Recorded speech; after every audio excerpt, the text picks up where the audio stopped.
Law on Business Organization. So now we have the sole proprietorship. A sole proprietorship is the oldest, simplest, and most prevalent form of business enterprise. A sole proprietorship is a business owned and operated by a single individual. It is the simplest form of business structure where the owner is personally liable for all the debts and obligations of the business.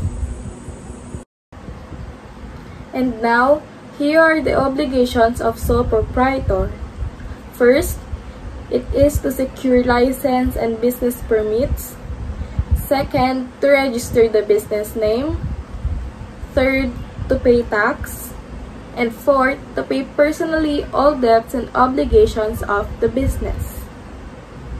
And now we have the advantages and disadvantages of sole proprietorship. For the advantages, first, we have the sole enjoyment of profit. Second, the sole proprietor can decide to continue or to stop the operation of the business anytime. Third, low capitalization. And fourth, filing of taxes is generally less complicated than corporation. So now, we have the disadvantages. First, we have personally liable to all debts and obligations of the business. Second, burdensome because all decisions and undertakings are to be carried out by the proprietor alone. And third, limited ability to raise the capital. Let's talk about partnership definition and concept. Art 1767 of the New Civil Code provides that by the contract of partnership, two or more persons bind themselves to contribute money, property, or industry to a common fund with the intention of dividing the profits among themselves. Two or more persons may also form a partnership for the exercise of a profession. A partnership exists when two or more persons agree to place their money, effects, labor, and skill in lawful commerce or business, with the understanding that there shall be a proportionate sharing of the profits and losses among them. In a partnership, the member become co-owner of what is contributed to the firm capital and of all property that may be acquired thereby and through the efforts of the members. A partnership begins from the moment of the execution of the contract unless it is otherwise stipulated.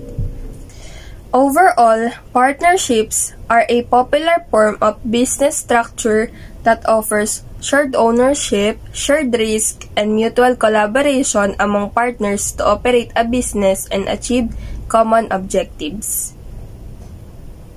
Essential requisites of partnership. Number 1, there must be a valid contract. Number 2, there should be a contribution of either money, property, or industry to a common fund. Number 3, the business objectives or purpose of partnership must be lawful. Number 4, the purpose of the partnership is for profit and with the intention of dividing the same among the partners. Number 5, there must be two or more persons with legal capacity to enter in the contract of partnership. Overall, in order to form a valid partnership, certain essential requisites must be met to establish a legally recognized business relationship between the partners. These requisites ensures clarity, legality, and enforceability within the partnership structure. Nature of partnership. Just like any relationship, partnership is based on trust and confidence as fiduciary nature of partnership. This kind of relationship is very important because the act of any of the partners for apparently carrying on in their usual trade or business binds the partnership. Unless the partner so acting has no authority to act for the partnership in particular manner. So, ibig sabihin, sa isang partnership, mahalaga ang tiwala at kumpiyansa sa mga kapartners. Dahil ang mga bawat action ng bawat isa ay pwedeng makaapekto sa partnership. Ngunit kung walang authority na isang kasosyo na kumilos sa isang specific na paraan, hindi ito magiging obligation ng whole partnership. Lectus personae. The doctrine of the lectus personae means no one can become a partner without the consent of all the partners. Ibig sabihin, walang sino man ang maaaring maging partner sa isang negosyo nang walang pahintulot ng lahat ng kasalukuyang partners. For example, si A, si B, si C ay magkakaibigan at may negosyo sila. Si A, gusto niya isama si D para makisosyo. Pero, hindi makakapasok si D nang hindi pumapayag si B at saka si C. Kahit na malaking pera pa ang ibigay ni D, hindi siya makakapasok kung hindi mag-a-approve si B at C. Partnership has juridical personality. Article 1768, the partnership has juridical personality separate and distinct from that of each of the partners. Ibig sabihin, kapag nagbuo kayo ng isang partnership, nagkakaroon nito ng sariling nitong buhay na iba sa buhay ng bawat kasosyo. Ibig sabihin, may hiwalay na pagkakakilanlan. Classification of partnership. Number 1, as to the liability. Under this is general partnership.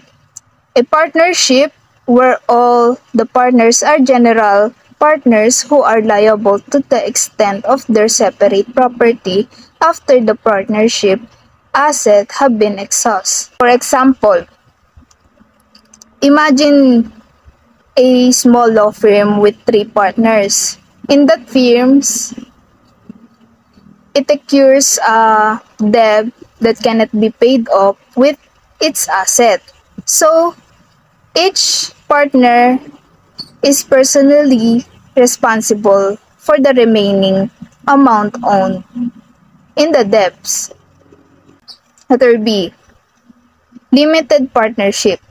A partnership with one or more general partners and one or more limited partners.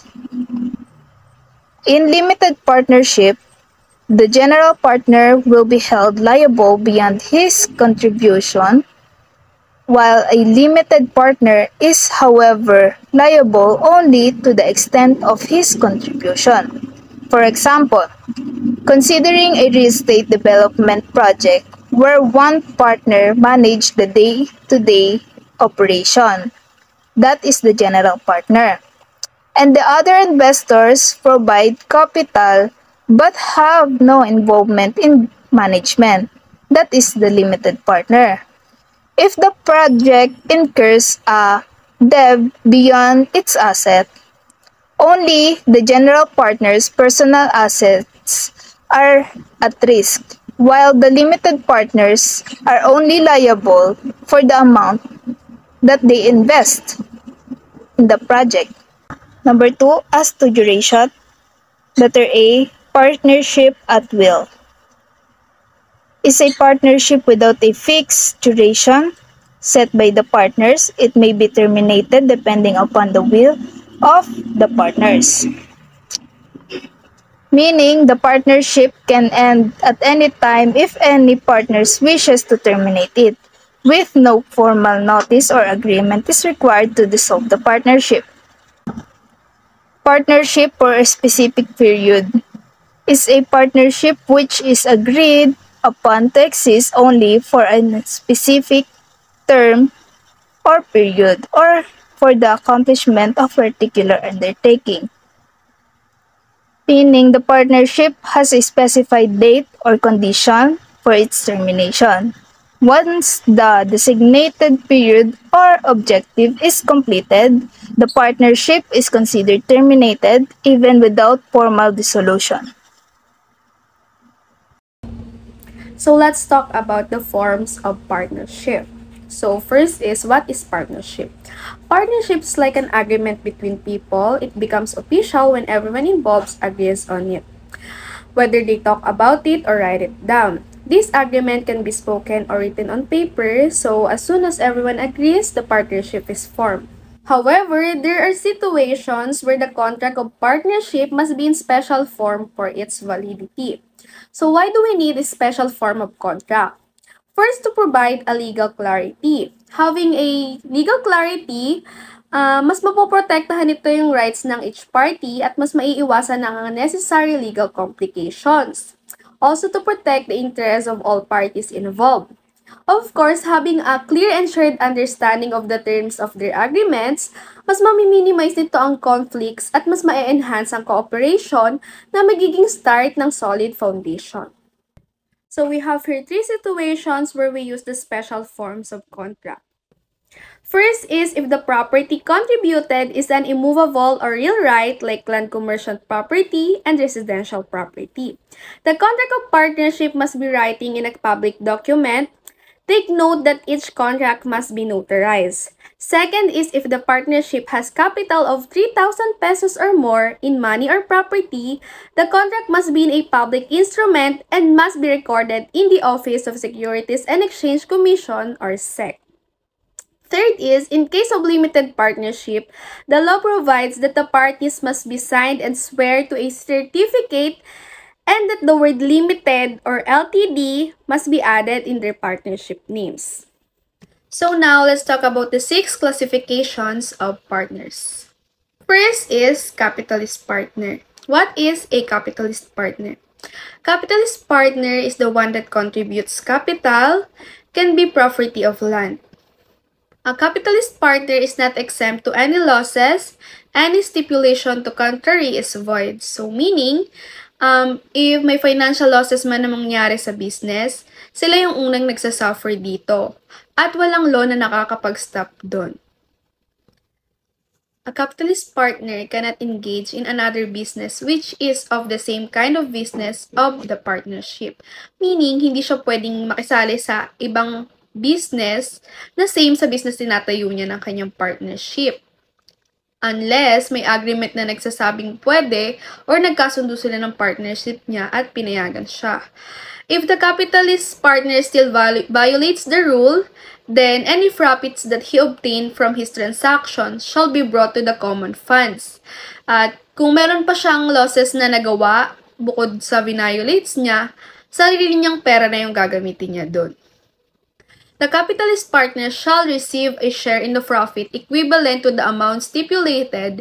If there is no stipulation, he shall receive profit pro rata to his contribution. Meaning, makaka-receive siya ng equivalent share, pareho sila ng partnership, at kung wala namang agreement, makaka-receive yung partner niya ng pro rata sa kanyang ininvest. And lastly, capitalist is always liable for losses. Next, we have the industrial partner.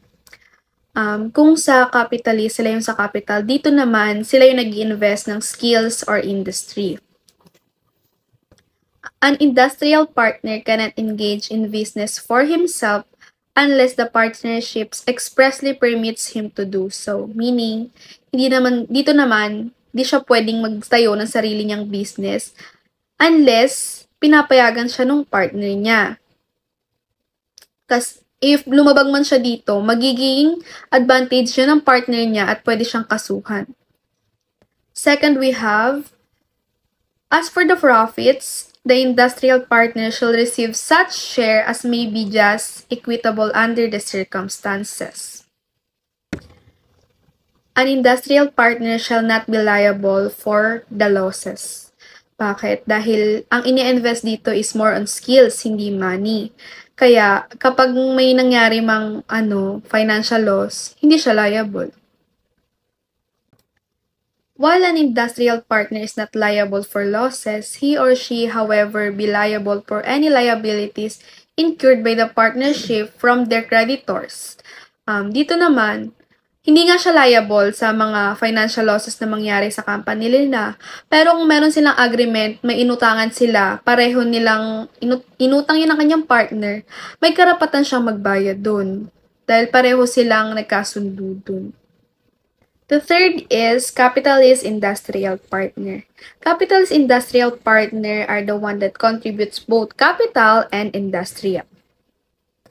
If the industrial partner contributes capital aside from his service, he shall also receive a share in the profits in proportional to his capital. Fourth is general partner. General partner is the one who is liable beyond the extent of what he has contributed. Meaning, partner may be personally liable for debts or obligations of the business, even if their initial investments was limited. The fifth is limited partner. A partner in limited partnership is liable only to the extent of what he has contributed. A limited partner can contribute only cash or other property but never industry. Thus, an industrial partner cannot be limited partner in a limited partnership. So lastly is the managing partner. Partner will manage the business of the partnership. If there is no managing partner appointed, all of the partners should manage. Management of partnership belongs to the person who is either named in the article of the partnership or the partner appointed. Whoever the person that are named in the partnership or kung sino yung appointed partners, they are the one who have right to manage. Rules of management. Number 1. Managing partner appointed in the article of partnership can execute all act despite the opposition of his partners. Sinasabi dito na you can do whatever you want despite the opposition of your partner. Unless he should act in bad faith. Yung bad faith na sinasabi natin dito is yung dishonesty or fraud na pwedeng mangyari, na pwedeng makakaapekto sa management natin. So, let's say na may karapatan ka, but if you will act in bad faith, then no. Number 2 is managing partner appointed after the partnership has already been formed. Sinasabi naman dito na the power of the manager may be revoked anytime. Kahit kailan, kahit anong oras, kahit anong araw, pwede siyang tanggalin by voting. Number 3, rule if there are 2 or more managing partners. If 2 or more ang na-assign without a stipulation of their specification of duties, a stipulation means agreement, then they will act separately. But if someone oppose, the decision of majority shall prevail. Yung decision ng karamihan ang masusunod, and mangyayari lang ito by voting. Number 4, rule when the manner of management has not been agreed upon. In this part, all of the partners are considered agent. None of the partners have the rights na galawin ng isang property without the consent of each other. But if the refusal of consent by the other partners, the court intervention may be sought. Rights of the partner. The partner may associate another person with him in his share, but the associate shall not be admitted in the partnership without the consent of all of the other's partners. The right to inspect and copy partnership book, right to demand a formal account, and right to receive a profit. Distribution of profit. Article 1797 of the Civil Code, the profit of the partners shall depend upon the agreement of the partners. So, yung profit daw na matatanggap ng partners is nakadepende kung ano yung agreement na kanilang ginawa. In case they fail to stipulate, the parties' share in the profit shall be in proportion to what he may have contributed. If wala man daw agreement na nangyari, kung magkano lang daw yung Kung magkano lang daw yung inyong nabigay, yun lang din ang inyong matatanggap. Profit in the industrial partners. He or she shall receive a share which may be just and equitable under the circumstances. So, yung matatanggap daw ng industrial partner is fair and just. If the industrial partner contributed capital aside from his services, he shall also receive a share in the profit in proportion to his capital.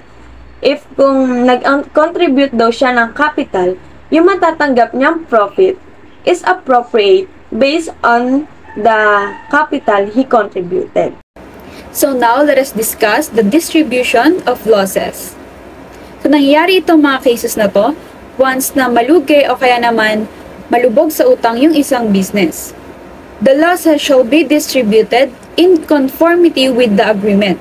So, kung merong agreement at kung magkano na pagkasunduan nilang hatian, ay yun yung masusunod. However, in the absence of stipulation, the share of each partner in the losses shall be in proportion to what he may have contributed. But the industrial partner shall not be liable for the loss. So, kapag wala namang agreement, yung mag-partner ay magbabayad sila based sa kanilang naging contribution sa business. At sino nga ba itong mga industrial partners? Sila yung mga skilled sa business na yung tanging contribution nila ay yung kanilang skill. At kung malugi man ng isang business ay hindi sila magiging liable for any loss. Next is the dissolution of partnership. Dissolution is the change about the partners caused by any partner ceasing to be associated in the carrying on of the business. So, ibig sabihin, nagkaroon ng changes sa relationship ng mag-partner. Pero hindi naman ibig sabihin nito ay magsasarado na yung business. Yung relationship lang in between the partners yung mababago. Pero yung negosyo or yung business is tuloy pa rin sa pag-operate. Partnerships can dissolve without a specific duration or purpose. So, ibig sabihin, kahit meron kayong napagkasunduan na oras, purpose o goal for partnership nyo, pwede pa rin itong matapos once na mag-decide si partner mo na tapusin ito. Mutual agency and doctrine of delectus personae among partners allow for dissolution. So, ibig sabihin, they have the power but not a right to dissolve their partnership. Unjustified dissolution can lead to potential damages for action. So, kapag hindi makatarungan yung dahilan ng partner mo para tapusin yung partnership nyo, ay meron siyang pananagutan para sa magiging damage na posibleng magawa niya or magagawa pa lang. Now, let's have the advantages of forming partnership. Number 1, it is easy to form since generally partnership is formed by mere consent. So, mas madali makabuo ng partnership dahil ang kailangan mo lang ay yung consent ng magiging partner mo. Number 2, easy to make a decision. So, mas madali makabuo ng mga decisions dahil magtutulungan kayo or magko-collaborate kayo ng partner mo para sa inyong business. Number 3, more capital is available in the business. So, mas maraming capital o pera ang magagamit nyo sa business nyo dahil sa contributions ng bawat mag-partner. Next is the disadvantages of forming partnership. Number 1, the partners are liable for the actions of their co-partners. So kung ano man ang gawing decisions o actions ng bawat mag-partner, ay magiging responsible sila or liable sila para dito. Number 2, easy to dissolve. Anytime pwede nilang tapusin ang kanilang kontrata bilang mag-partner. Number 3, if the partnership is unable to pay the debts of the personal assets of the general partners are liable. So, kung hindi makabayad ng utang yung kapartner mo, ay maapektuhan or magiging liable ang bawat isa para dito. Lalo na yung mga personal assets na maaari nilang gamitin pambayad para dito. Number 4, internal conflict or personal interest of certain partners is always probable. So, laging posible na magkaroon ng conflict between the partners na maaaring makaapekto sa kanilang business. So now, let's talk about corporation. Alam na natin kung ano nga ba ang nilalaman or kung ano nga ba ang isang corporation. Corporation. A corporation is a legal entity that is separate and distinct from its owners. Under the law, corporations possess many of the same rights and responsibilities as individuals. They can enter contracts, loan and borrow money, sue and be sued, hire employees, own assets, and pay taxes. A corporation is created when a business is incorporated by a group of shareholders with a common goal. One example of corporation here in the Philippines is none other than Jollibee. So Jollibee expanded globally and created their own several brands including Chowking, Mang Inasal, Burger King Philippines, Red Ribbon, and marami pang iba. But when it comes to market capitalization, the largest corporation in the world is Microsoft. So now that we are done talking about corporation, let's move on to the attributes of corporation. First attribute of corporation is it is an artificial being. Because a corporation is an artificial being, it exists independently of its individual who create it, own it, and manage it. This provides benefits such as limited liability for shareholders, which their personal assets are protected from corporate liabilities, and perpetual existence, which the corporation continues to exist even if the ownership or management changes. A corporation can exercise many of the same rights as a natural person. It can own assets, incur liabilities, and be held accountable for its actions. This legal status is crucial for enabling businesses to operate, grow, and enter into various legal and financial transactions. Second attributes is it is created by operation of law. The creation of a corporation is formalized upon the approval of the field documents by the relevant government entity. This approval process grants the corporation its legal status and recognition as a separate legal entity.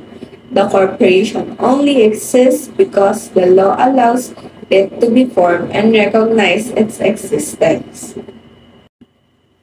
Third, it has a right of succession. Because of the right of succession, a corporation can continue its operations seamlessly despite changes in its internal structure. For instance, if a shareholder sells their shares, or if a director retires, or if an executive leaves, the corporation remains unaffected legally and operationally. The right of succession also facilitates the transferability of ownership. Shares in the corporation can be bought and sold without affecting the corporation's existence. This allows for easier raising of capital and the entry or exit of shareholders. And last but not the least, it has express and implied powers. Corporations are granted specific powers and rights through statutes and regulations. This law outlines what actions a corporation is explicitly permitted to undertake. For example, corporate laws often authorize corporations to enter into contracts, borrow money, issue stock, buy and sell property, and sue and be sued in their own names. While corporations have significant powers, they must operate within the scope of their authorized purposes as defined by their articles or incorporation and relevant laws. Doctrine of corporate entity. A corporation from the movement it acquires juridical personality because separate and distinct person from the person who created it. This is called the doctrine of corporate entity. So when we say a corporate entity, it means a business organization or the whole business, while the corporate is the person or the business owners. So the doctrine of corporate entity is a legal principle that establishes a corporation as a separate from distinct entity from its stakeholders, directors, and officers. Therefore, considering that a corporation is a person, it can acquire properties in its own name. The property so acquired by the corporation is not the property of the board of directors, its officers, or stockholders regardless of the amount or shares given by them to the corporation. In the same manner, properties of the board of directors, officers, or stockholders are not the property of the corporation. So sa madaling salita, kung ano man po yung property ng isang business, hindi po yung pag-aari ng board of directors, stockholders, regardless sa amount po na na-contribute nila sa isang company. And also, kung ano man po yung mga personal na pag-aari ng mga board of directors or yung mga members ng isang business, hindi rin po yung pag-aari ng business corporation kasi po magkahiwalay po sila. Just like any natural person, a corporation can also enter into different contractual obligation. The general rule is that obligation incurred by the corporation are the corporation's sole liability. Meaning to say, legally the corporation is seen as different from the individuals who own it. So, magkahiwalay po sila. So, the corporation can enter contracts, sued or can be sued and own property just like a person can. So, this is my example. Imagine you and your friends decided to start a business. Let's say, for example, a lemonade business or yung lemonade stand. So, kayong magkakaibigan is nag-ambagan kayo para magkaroon kayo ng kapital, pambili nyo ng equipment, tapos ng mga ingredients na gagamitin para makapagbenta kayo. So, now, legally, your lemonade stand is like a separate person. So, it can own things, it can sell products, and also, kikita na rin yung business mo. So now, if may mangyaring hindi maganda dun sa business, let's say for example, hindi siya nakapagbayad ng bills, so kung ano man yung personal na money mo or yung belonging mo, hindi pwedeng kapakialaman ng business yon kasi separate nga siya. So it is safe. That is because the lemonade stand as a separate person and your business is responsible for its own debts and problems. So, ganun po yung may halintulad yung doctrine of corporate entity sa isang situation. Doctrine of piercing the veil of corporate entity. As I mentioned earlier, a corporation has a personality separate and distinct from the person composing it. I mentioned it earlier in the doctrine of corporate entity. However, if the corporation is used as a means to perpetrate fraud, when we say perpetrate, yung mga maling gawain o yung mga criminal act, or an illegal act, or as a vehicle for the evasion of an existing obligation, when the corporate entity is used to justify a wrong, protect fraud, or defend a crime, or when it merely serves as an alter ego of a person who has a full control of its funds.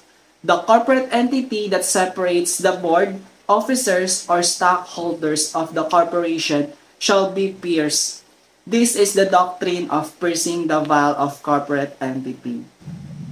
So, when the corporate entity is misused to justify wrongdoing, protect fraud, or act as a mere extension of an individual's control, the legal protection separating the corporation from its stakeholders can be lifted, and those individuals can be held accountable. So, sa madaling salita, kapag yung corporate entity daw po is ginamit sa isang maling gawain or as a criminal act, yung mga stakeholders daw po dun is pwedeng maging accountable. Advantages of corporate form of business organization. Number 1, it has a strong legal personality. So a corporation is considered as a separate legal entity from its owners, as I mentioned earlier. So magkahiwalay po sila. This means the business or the corporate entity can own property, enter into a contracts, and pwede rin silang magkaso or pwede silang kasuhan kapag nagkamali sila, as I mentioned earlier.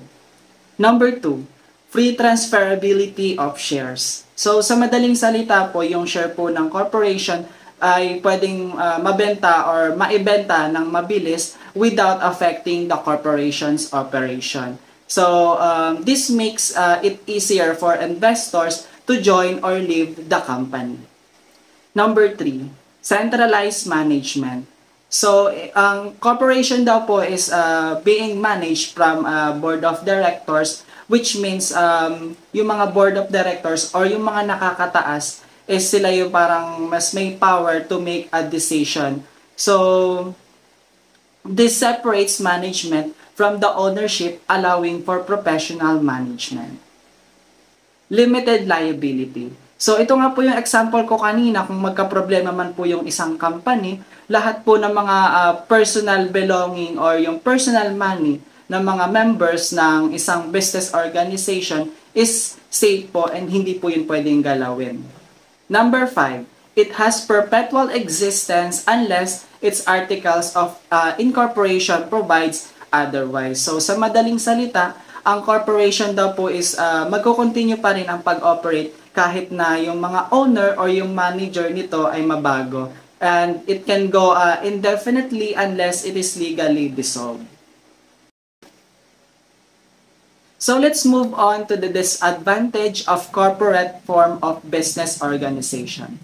Number 1, the process of forming corporation is complicated. Because when setting up a corporation or kapag magtatayo daw po tayo ng isang corporation, it includes preparing and filling various legal documents. So marami daw po tayong inaasikaso dito, such as complying with numerous regulatory requirements or yung mga important documents na kailangan para makapag-start tayo ng isang corporation or business. Number 2, it is always subject to the control and regulation of the government. It means that the corporation are subject to strict oversight by the government so that they must adhere o sumunod sila sa mga extensive regulation and policy na nire-require ng ating government. Number 3, a corporation cannot engage in business other than the business specified in the Articles of Incorporation. It is because operating or engaging outside the specified business activities may violate legal requirements and regulations. So kung ano man po yung sinusunod ng isang business nyo, yun lang po yung kailangan nyong sundan and i-follow. Kasi po mababiolate nyo po yung requirements and regulation.